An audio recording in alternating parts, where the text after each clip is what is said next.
तमिलनाडु के करूर में टीवी के प्रमुख विजय की रैली में भगदड़, हादसे में 39 लोगों की मौत। CM MK. स्टालिन ने घटना पर चिंता जताई है। आगे बढ़ेंगे, जहां पर अभिनेता से नेता बने विजय की रैली में हुई भगदड़ में घायलों को अस्पताल में कराया गया भर्ती। डीएम के विधायक सेंथिल बालाजी ने अस्पताल का लिया जायजा। लगभग 51 लोगों को अस्पताल में किया गया भर्ती। करूर में विजय की रैली के दौरान नियमों और निर्देशों का नहीं किया गया पालन। दोपहर 12 बजे के कार्यक्रम में शाम 7 बजे पहुंचे थे अभिनेता से नेता बने विजय। भाषण के दौरान भीड़ बढ़ने से बने भगदड़ जैसे हालात। करूर रैली में हादसे के दौरान हुए घायल लोगों से सीएम स्टालिन ने अस्पताल में की मुलाकात। सीएम ने मृतकों के परिजनों को 10-10 लाख रुपए और घायलों को 1-1 लाख रुपए देने का ऐलान किया। करूर में रैली के दौरान हुए हादसे पर पीएम मोदी ने शोक व्यक्त किया। एक्स पर लिखा, मेरी संवेदनाएं उन परिवारों के साथ हैं जिन्होंने अपने प्रियजनों को खोया। मैं घायलों के शीघ्र स्वस्थ होने की कामना करता हूं। इस कठिन समय में ईश्वर पीड़ित परिवार को शक्ति दे। आज फिर से प्रधानमंत्री मोदी करेंगे मन की बात। मन की बात कार्यक्रम का ये 126वां एपिसोड। नए जीएसटी स्लैब लागू होने के बाद पहली बार मन की बात। गृहमंत्री अमित शाह ने बिहार में कांग्रेस पर साधा निशाना। कहा, कांग्रेस घुसपैठियों को शरण देने के लिए चुनाव जीतना चाहती है। मैं वादा करती हूं कि इस बार एनडीए की सरकार घुसपैठियों को निकाल फेंकेगी। बिहार दौरे के दौरान गृहमंत्री अमित शाह ने कोसी, सीमांचल और अंग क्षेत्र के बीजेपी कार्यकर्ताओं को किया संबोधित। शाह ने कार्यकर्ताओं को दिया जीत का मंत्र। बीजेपी कार्यकर्ताओं को संबोधित करते हुए गृहमंत्री अमित शाह ने कहा, बिहार के लोग इस बार मनाएंगे 4 बार दिवाली। 160 से ज्यादा सीट जीतकर एनडीए बनाएगी सरकार। दंगाइयों को सीएम योगी का सीधा संदेश, चंड मुंड बनोगे तो मां भगवती कभी नहीं छोड़ेंगे। उत्तर प्रदेश में अव्यवस्था को किसी भी कीमत पर बर्दाश्त नहीं किया जाएगा। सीएम योगी आदित्यनाथ का कहना है कि यूपी में आस्था के नाम पर तोड़फोड़ करना कतई बर्दाश्त नहीं किया जाएगा। हिंदुओं के त्योहार आते ही कुछ लोगों में गर्मी आ जाती है। उनकी गर्मी को शांत करने के लिए हमें डेंटिंग पेंटिंग का सहारा लेना पड़ता है। उत्तर प्रदेश के बहराइच में जंगली जानवरों के आतंक पर सीएम योगी सख्त हुए। वन विभाग को दिया जानवरों को खत्म करने का आदेश। जंगली जानवरों के हमलों में घायलों को 50-50 हजार रुपए की सहायता राशि।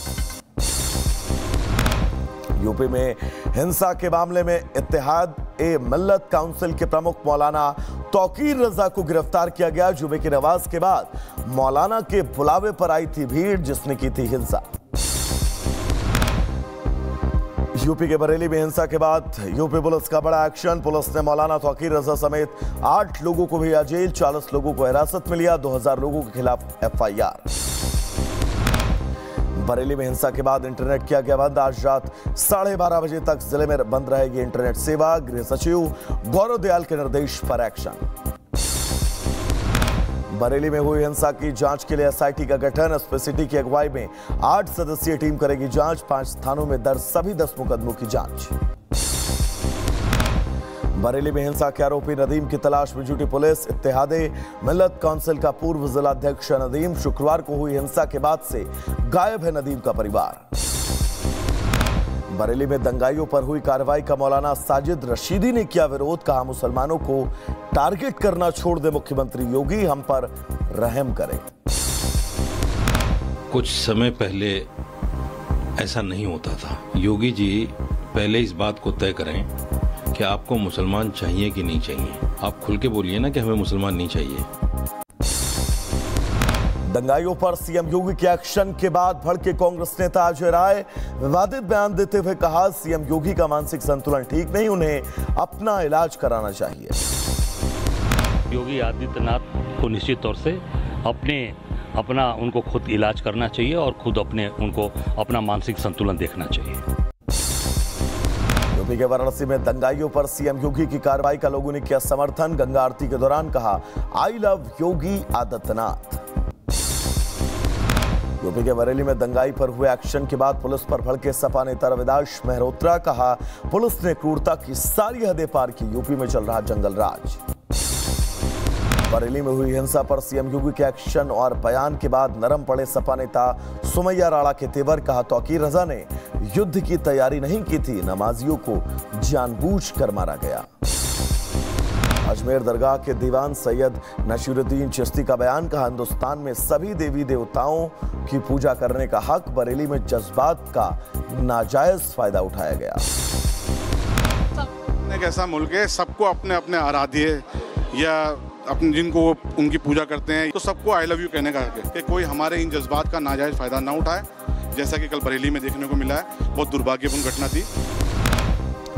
बीजेपी सांसद जगदंबिका पाल का बयान। कहा तौकीर रजा जैसे लोग कानून तोड़ने का काम कर रहे हैं, जो लोग दंगा भड़काएंगे उस पर कार्रवाई होकर रहेगी। तौकीर साहब जैसे लोग बिना इजाजत के, बिना परमिशन के कानून तोड़ने का काम कर रहे हैं, लोगों को उकसा करके दंगा भड़काने की कोशिश करें तो कार्रवाई होगी। श्रृंगेरी मठ से जुड़े चैतन्यानंद काली करतूतों की छात्राओं ने किया खुलासा। रिपब्लिक भारत पर बोला पीड़ित परिवार। कहा हम 9 साल से इंसाफ के लिए भटक रहे हैं, पीड़ित छात्राओं को धमकाते थे चैतन्यानंद, अब गिरफ्तार।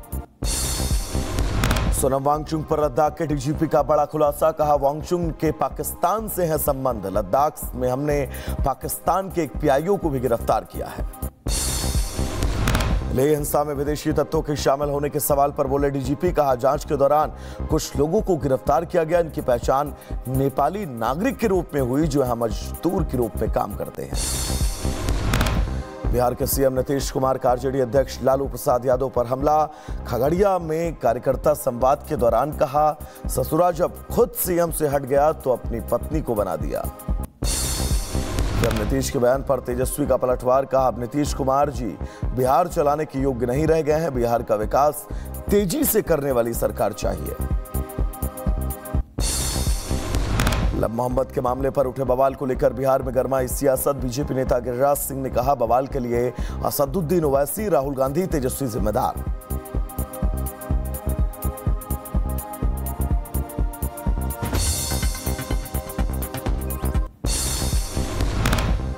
उधर बंगाल में दुर्गा पंडाल में सीएम ममता बनर्जी ने दिल में काबा और नजर में मदीना गीत का लिया आनंद। सीएम पर बीजेपी नेता सुधांशु त्रिवेदी ने लगाया निशाना। कहा हिंदू धर्म को जड़ से उखाड़ फेंकने के लिए बारूदी सुरंगें बिछाई जा रही हैं। केंद्रीय शिक्षा मंत्री धर्मेंद्र प्रधान ने पटना के पटेल नगर में डोर टू डोर अभियान चलाकर स्वदेशी उत्पादन को बढ़ावा देने की अपील की। कार्यक्रम में रविशंकर प्रसाद भी शामिल हुए। 3 अक्टूबर को संशोधित वक्फ कानून के खिलाफ होने वाले प्रदर्शन पर बीएसपी ने जताई चिंता। कहा यह आंदोलन देश की शांति और कानून व्यवस्था को चुनौती देने वाला साबित हो सकता है।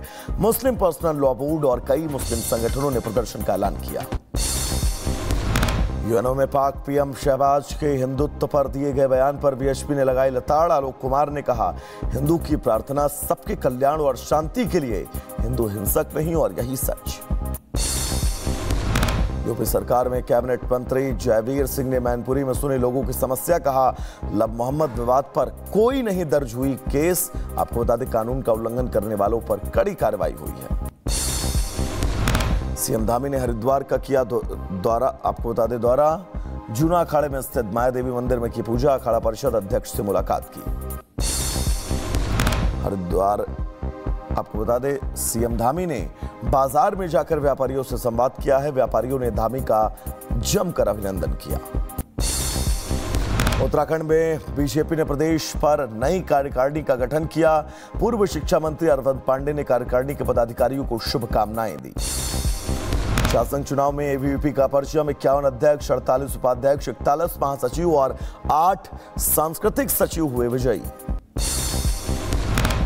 राजस्थान के बाड़मेर से पूर्व विधायक मेवाराम जैन की कांग्रेस में वापसी को लेकर बवाल। विरोध में कांग्रेस कार्यकर्ताओं ने जमकर पोस्टर लगाए। यूएनजीओ को संबोधित करते हुए एस जयशंकर ने पाकिस्तान को बताया आतंकवाद का ग्लोबल सेंटर। कहा आतंकी ढांचे को खत्म करना बहुत जरूरी है। यूएनजीओ में ऑपरेशन सिंदूर पर बोले जयशंकर। कहा भारत ने आतंकी ठिकानों पर कार्रवाई की, भारत ने अपने लोगों की रक्षा के लिए अपने अधिकारियों का प्रयोग किया। यूएनजीए में अपने संबोधन के दौरान जयशंकर ने कहा हम चाहते हैं कि यूएनएससी में ज्यादा देशों को मिले जगह, भारत से ज्यादा जिम्मेदारियां निभाने के लिए तैयार है। विदेश मंत्री जयशंकर ने न्यूयॉर्क में संयुक्त राष्ट्र महासचिव एंटोनियो गुटेरेस से की मुलाकात। भू राजनीतिक रुझान और भारत के दृष्टिकोण पर विस्तृत चर्चा। लद्दाख में कानून व्यवस्था और सुरक्षा को लेकर एलजी कविंदर गुप्ता ने की उच्च स्तरीय बैठक। मुख्य सचिव और डीजीपी समेत कई अधिकारी शामिल हुए।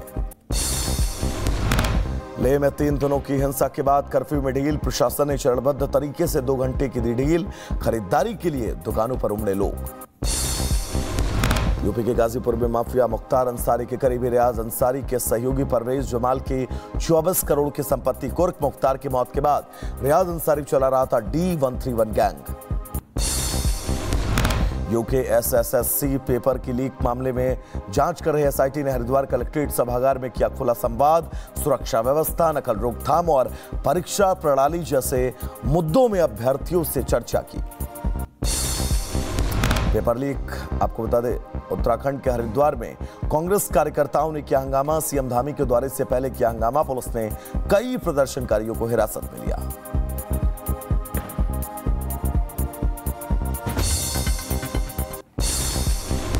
उत्तर प्रदेश के रायबरेली में जमीन की हेराफेरी के मामले में नया मोड़। बीजेपी के पूर्व जिलाध्यक्ष दिलीप यादव और उनके परिवार पर लगे आरोप। दिलीप यादव ने कहा, प्रधानी की चुनावी रंजिश में मेरे ऊपर लगाए जा रहे फर्जी आरोप।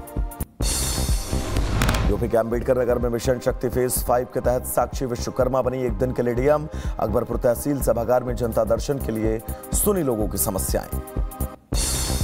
नाबालिग छात्रा से छेड़छाड़ और कोचिंग सेंटर पर हमले के बाद राजस्थान के टोंक में प्रदर्शनकारियों ने नष्ट